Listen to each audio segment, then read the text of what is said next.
हाँ तो स्टूडेंट्स जो आज डिस्कस करने वाले हैं हम करेंगे मिड पॉइंट थ्योरम को। ये चैप्टर क्वाड्रिलेटरल है, इसमें क्या दिया हुआ है, एक मिड पॉइंट थ्योरम दी हुई है।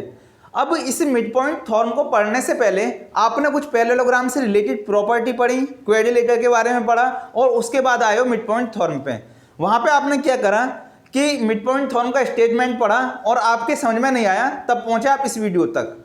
अब इस मिड पॉइंट थ्योरम के स्टेटमेंट को हम बिल्कुल सिंपल तरीका से प्रूव करेंगे। जो भी आपने अभी तक पैरेललोग्राम से रिलेटेड प्रॉपर्टी पढ़ी है, उन्हीं प्रॉपर्टी के बेस पे जो भी मिड पॉइंट थ्योरम का स्टेटमेंट है उसको प्रूव करने वाले हैं।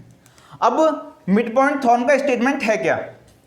मिड पॉइंट थ्योरम का स्टेटमेंट कुछ इस तरीका से है कि कोई एक ट्रायंगल है, if a triangle A B C, अगर कोई ट्रायंगल ए बी सी है, अगर मैं इसकी कोई भी दो साइड पर, अगर किन्हीं भी दो साइड पर दो मिड पॉइंट डिसाइड करूं, मान के चलो मैं दो मिड पॉइंट डिसाइड करूंगा ऑफ ए बी एंड ए सी के। जो ए बी का मिड पॉइंट मैंने यहाँ पे डिसाइड किया और ए सी का मिड पॉइंट मैंने यहाँ पे डिसाइड किया। तो मिड पॉइंट थ्योरम ये कहती है कि अगर मैं ट्रायंगल की किन्हीं दो साइड पर मिड पॉइंट डिसाइड कर लूँ और उन दोनों को मिला दूँ, अगर उन दोनों को मिला दूँ तो ये जो लाइन सेगमेंट होगा वो पैरेलल होगा रिमेनिंग साइड के। रिमेनिंग साइड मतलब BC। दो साइड पे मैंने ऑलरेडी मिड पॉइंट ले लिए, तो जो रिमेनिंग साइड होगी वो क्या होगी, BC। ठीक है, तो ये कह रहा है इस मिड पॉइंट को मान लेता हूं मैं D और इस मिड पॉइंट को मान लेता हूं मैं E। ठीक है, तो इसका जो मुझे इस मिड पॉइंट थ्योरम में प्रूव करना है वो प्रूव करना है। टू प्रूव क्या करेंगे कि जो DE होगी वो पैरेलल होगी किसके, BC के। DE parallel to BC। First चीज मुझे ये प्रूव करनी है कि जो मिड पॉइंटों को मिलाने से जो लाइन सेगमेंट मिलेगा वो रिमेनिंग जो साइड होगी उसके पैरेलल होगी। इसे प्रूव करेंगे, first thing is. And second thing क्या है इसमें कि जो ये लाइन सेगमेंट होगा जो मिड पॉइंटों को मिलाने से मुझे मिलेगा वो हाफ होगा ऑफ BC का। And second thing is DE is equal to half of BC। ये चीज आपके समझ में आ गई कि मिड पॉइंट थ्योरम का स्टेटमेंट क्या है। मिड पॉइंट थ्योरम का स्टेटमेंट ये है कि अगर मैं ट्रायंगल की कोई भी दो साइड डिसाइड करूं और उन पे मिड पॉइंट लूं और उनको मिला दूं तो ये जो लाइन सेगमेंट मिलेगा मुझे रिमेनिंग साइड के पैरेलल होगा, 100% पैरेलल होगा। ये मुझे प्रूव करना है। एंड सेकंड थिंग इज जो ये DE जो होगी, जो ये लाइन सेगमेंट मिलेगा मुझे इन मिड पॉइंटों को मिलाने के बाद, ये हाफ होगा ऑफ BC का। तो ये चीज आपके समझ में आ गई होगी कि मुझे प्रूफ क्या करना है और इसका स्टेटमेंट है क्या। स्टेटमेंट इस तरीके से है। अब इसको मैं DE को मैं BC के कैसे पैरेलल प्रूफ करूंगा और DE को इस DE BC का हाफ है, मैं इसको कैसे प्रूफ करूंगा।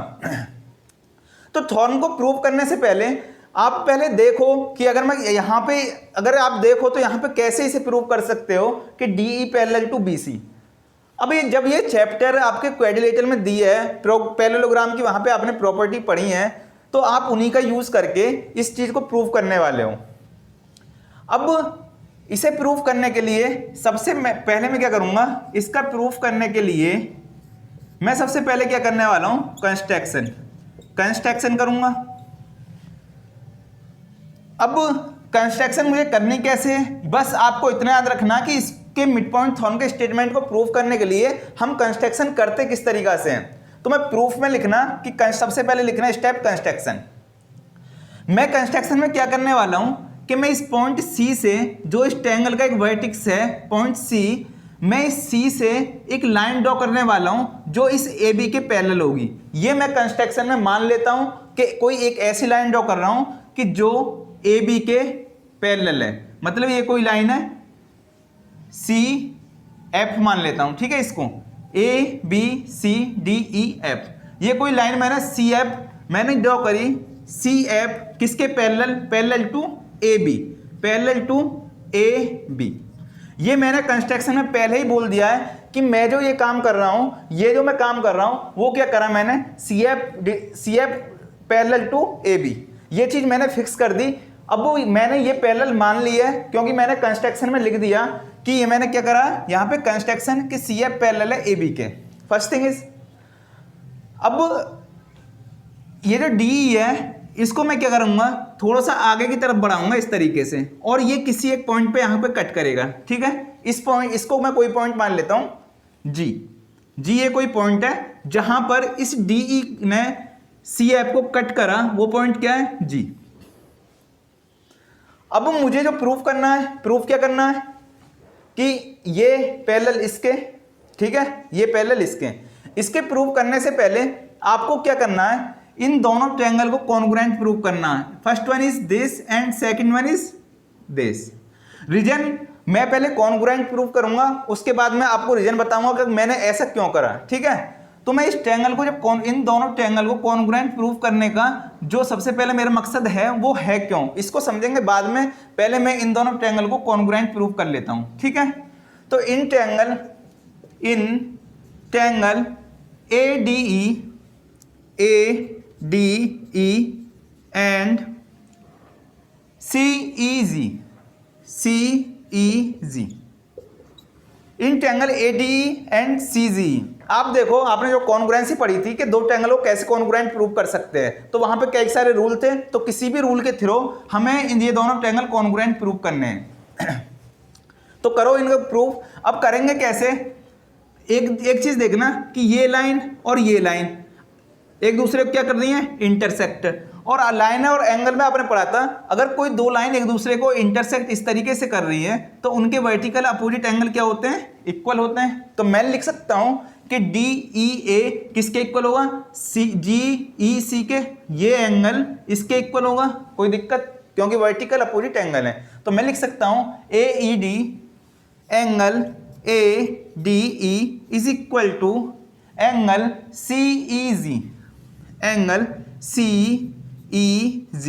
लिख सकता हूं। यहां तक रीजन क्या है, वर्टिकली अपोजिट एंगल। ठीक है, अब दूसरी चीज देखो, ये मैंने क्या करा, मैंने ये जो CF ड्रॉ करी है वो पैरेलल करी है टू AB। इस AB को थोड़ा मैं इस तरीके से हाईलाइट और कर देता हूं। अब देखना, ये CF और AB के लिए जो ये वाली लाइन है, वो एक ट्रांसवर्सल की तरह काम कर रही है, ट्रांसवर्सल की तरह कर रही है। अगर कोई दो लाइन पैरेलल हैं और एक ट्रांसवर्सल इस तरीके से है तो इनके अल्टरनेट इंटीरियर एंगल इक्वल होते हैं, मतलब ये एंगल इसके इक्वल होगा। इसी तरीका से ये लाइन और ये लाइन एक दूसरे के पैरेलल हैं, क्योंकि मैंने CF ऑलरेडी मैं कह चुका हूं कि ये जो मैंने ड्रॉ करी है वो क्या करी है, पैरेलल।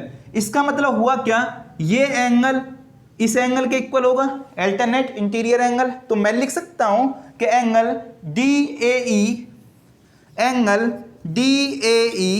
इज इक्वल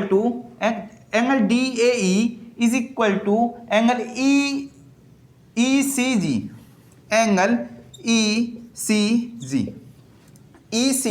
ठीक है, तो मैंने ये लिख दिया।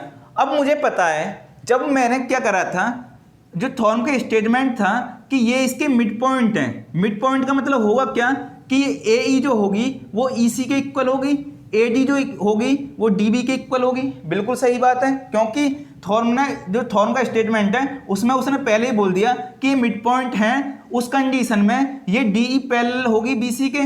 उसने बोला है कि ये इन गिवन कंडीशन पर क्या ये DE पैरेलल होगी BC के, मुझे यही चीज प्रूव करनी है। तो बिल्कुल ये इसका मिड पॉइंट है, तो मैं लिख सकता हूं AE is equal to EC, AE is equal to EC। तो AE is equal to EC, reason क्या है, E is the mid point of AC। इसका रीजन क्या है कि E is the mid point of AC, उस condition में AE इक्वल होगा EC के। अब देखना, ये एंगल मैंने इसके इक्वल प्रूव कर दिया, ये एंगल इसके इक्वल है और ये साइड इसके इक्वल है। दो करस्पॉन्डिंग एंगल और उनके द्वारा इंक्लूडेड साइड दो ट्रायंगल की इक्वल है, तो मैं बाई ASA कॉन्ग्रुएंसी रूल से कह सकता हूं कि दोनों ट्रायंगल कॉन्ग्रुएंट होंगे, कह सकता हूं। तो मैं लिखूंगा कि ADE triangle ADE congruent to, अब लिखने का तरीका आपको मैंने कॉन्ग्रुएंसी में बताया था कि AD किसके इक्वल है, CE के। तो CEG ट्रायंगल सी जी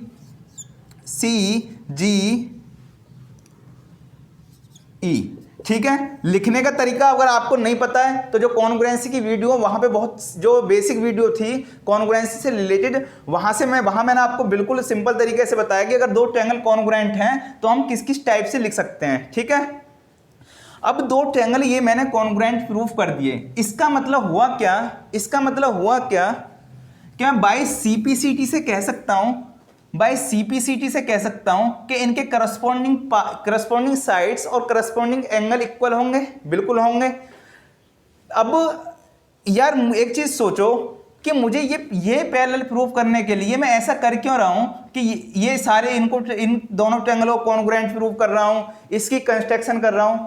मेरा मकसद है क्या? मेरा मकसद ये है कि ये जो मैंने यहां पे ड्रॉ किया है इसको पैरेललोग्राम प्रूफ करना।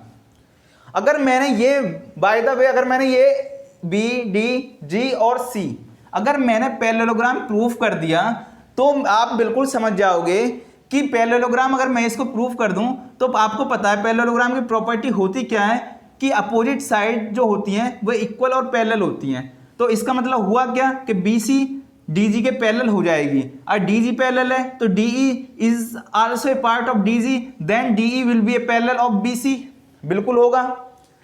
तो मेरा मकसद है क्या कि इस D, G, B और C को पैरेललोग्राम प्रूफ करना। अब एक चीज देखो कि EG जो EG है वो किसके इक्वल है? DE के इक्वल है बाय CPCT से। तो मैं लिख सकता हूं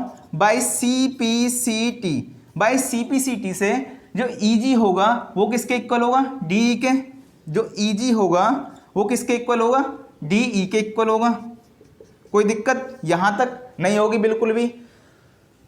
सेकंड थिंग इज क्या है कि CE जो इक्वल होगा वो किसके? CE जो इक्वल होगा वो AE के। तो CE इक्वल टू AE, बिल्कुल होगा। इसी तरीका से जो CG इक्वल होगी वो किसके? AD के। तो CG जो इक्वल होगी CG किसके इक्वल होगी? AD के, क्योंकि corresponding sides of congruent triangle are equal, ये हमने पढ़ा था कॉन्ग्रुएंसी रूल में। अब मैं ऐसे लिख क्यों रहा हूं, मैंने ये पार्ट लिखे क्यों? रीजन क्या है इसका? क्योंकि वो ही सेम रीजन कि मुझे इसको क्या करना? पैरेललोग्राम प्रूफ करना है। अब देखना कि आपने CG जो यहां पे लिखा है आपने CG किसके इक्वल लिखा है? AD के। जो CG लिखा है वो किसके इक्वल लिखा है? CG जो है वो किसके इक्वल है? AD के। अब इस कंडीशन से चूंकि CG is equal to AD है बाय CPCT से हमें मिल गया इन तीन कंडीशन में से ये वाली कंडीशन। जब CG AD के इक्वल है तो बताना ये AD BD के इक्वल है, पहले से इक्वल है क्योंकि ये मिड पॉइंट है। तो मैं लिख सकता हूं कि ये जो CG जो है वो AD के इक्वल है और इक्वल होगी किसके? BD के भी। तो BD के भी इक्वल होगी, ये CG है। ठीक है, अब देखना हमने क्या प्रूव कर दिया कि CG जो है वो BD के इक्वल है। CG जो है वो BD के क्या है? इक्वल है। और एक चीज दूसरी ये कि आपने जब कंस्ट्रक्शन करी थी ऑलरेडी इस CF को आपने इसके पैरेलल प्रूव करा था।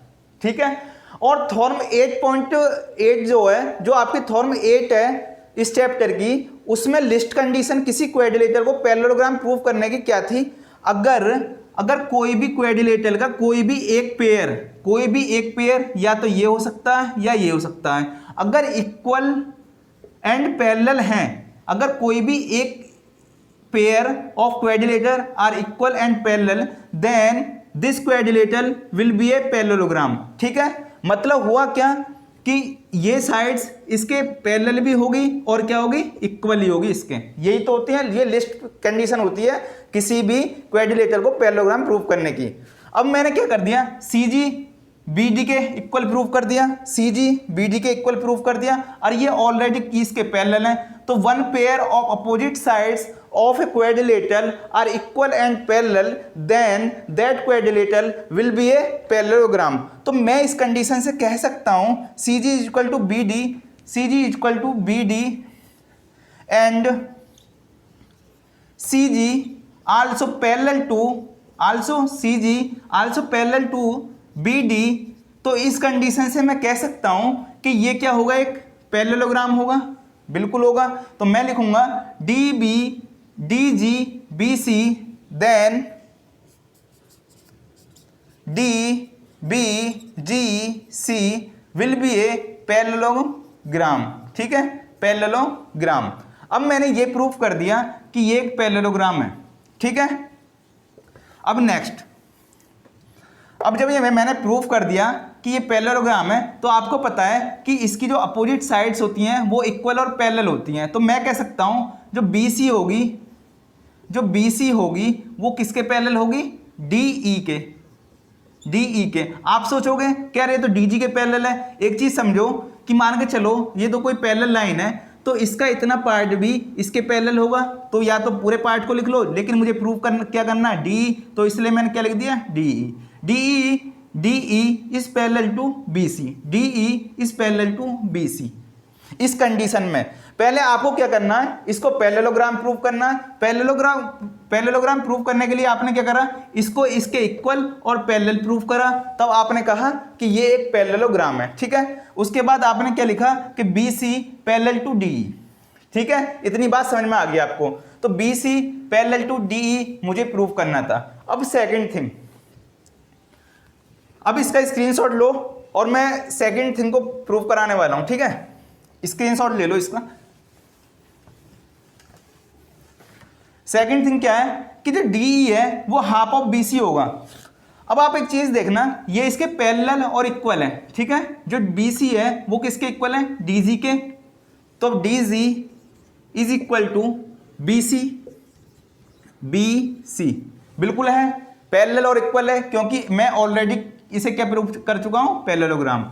अब ये DG जो है, DG DE प्लस EG के इक्वल है, DE प्लस EG लिख सकता हूं मैं DG को, कोई दिक्कत यहां तक बिल्कुल नहीं होगी। अब ये DE equal to half of BC prove करना है, तो मुझे इस EG को खत्म करना। अब सोचो कि यार ये जो यहाँ पे है, मैंने जब इन दोनों ट्रायंगलों को कॉन्ग्रुएंट प्रूव करा तो इसे इसके इक्वल प्रूव करा था, बिल्कुल करा था। अब इसका मतलब हुआ क्या कि DE जो होगी वो EG के इक्वल होगी, चूंकि DE is equal to EG मैं लिख सकता हूं, क्योंकि मैंने बाय CPCT से जब दोनों ट्रायंगल को कॉन्ग्रुएंट प्रूव करा था। अब पता लग रहा होगा कि इसका फायदा क्या था कॉन्ग्रुएंट प्रूव करने का, इंटेंगल। अब मैंने जब इन दोनों को कॉन्ग्रुएंट प्रूव किया था तो मुझे मिला था DE इक्वल टू EG, तो इस EG के जगह मैं DE लिख सकता हूं। तो मैं लिख दूंगा DE plus DE is equal to BC। DE plus DE मतलब 2DE is equal to BC और DE is equal to half of BC। ये इसका हाफ हो जाएगा। सेकंड प्रूफ ये था और फर्स्ट प्रूफ ये था। First one is this and second one is this. अब एक बार इसको रिवाइंड करते हैं जैसे हमने इसको प्रूफ किया है। जो दोनों चीजें थी मिड पॉइंट थॉर्म की, कि अगर मैं अगर किसी एक ट्रायंगल की दो साइडों के मिड पॉइंट लूं और उन दोनों को मिला दूं, तो वो जो लाइन मिलेगी, वो लाइन सेगमेंट जो मिलेगा वो पैरेलल होगा किसी अदर साइड के, and also half of that other side, जो अदर साइड्स है उसकी हाफ भी होगी, जैसे DE हाफ है ऑफ BC। ठीक है, क्लियर है। अब मैंने इसे करा कैसे, सबसे पहले मैंने एक पैरेलल लाइन ड्रॉ करी, दोनों ट्रायंगल को कॉन्ग्रुएंट प्रूव करा। उसके बाद मेरा जो मेन चीज था इसको पैरेललोग्राम प्रूव करना। अब पैरेललोग्राम मैंने कैसे प्रूव करा, ये चीज इसके इक्वल थी और ये इसके इक्वल ऑलरेडी है, इसका मतलब ये इक्वल और पैरेलल, क्योंकि मैंने इसको पहले ही पैरेलल ड्रॉ किया था AB के, तो मुझे क्या मिले, दोनों ट्रायंगल कॉन्ग्रुएंट मिले। उसके बाद ये मुझे पैरेललोग्राम मिला और मैंने पैरेललोग्राम की प्रॉपर्टी यूज करके ही ये दोनों चीज प्रूव करी। तो अल्टीमेट टारगेट हमारा है क्या, जब आप कंस्ट्रक्शन करो और आपको ये पार्ट जो मिले उसको पैरेललोग्राम प्रूव करना। क्या प्रूव करना, पैरेललोग्राम प्रूव करना। उसके बाद इस थ्योरम में कुछ नहीं है, और ये थ्योरम आपके लिए बहुत ज्यादा इंपॉर्टेंट है और किसी भी कॉम्पिटिटिव एग्जाम के लिए 100% इस मिड पॉइंट थ्योरम से आपको क्वेश्चन देखने को मिलेगा। बस तो यही था मिड पॉइंट थ्योरम में। अगर आपको ये वीडियो पसंद आई है तो वीडियो को लाइक करो, चैनल को सब्सक्राइब करो। Thank you.